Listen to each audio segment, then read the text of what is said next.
Indian history रे प्रथम थर पर एथलेटिक रे गोल्ड मेडल हासिल करथिबा व्यक्ति नीरज चोप्रा।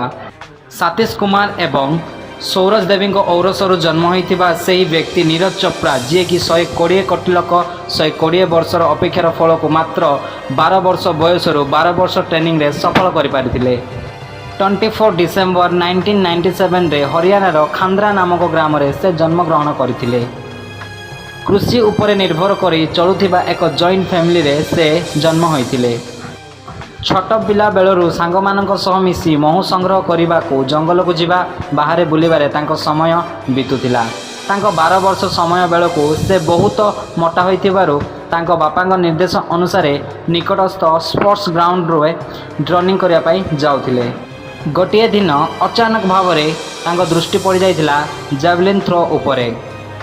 सही दिन ठारू जैवलिन थ्रो को तांको कैरियर भाव में ग्रहण करथिले।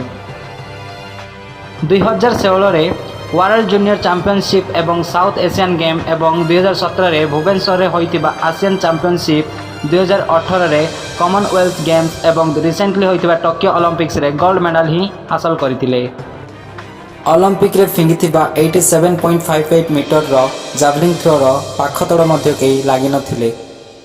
तांको हरियाणा राष्ट्रपति 6 कोटी, पंजाब राष्ट्रपति 2 कोटी, बाइजुस आप कंपनी 2 कोटी, बीसीसीआई 1 कोटी एवं आम फेवरेट सीएसके टीम 1 कोटी टंकार प्राइज मनी अनाउंसमेंट करिसंती।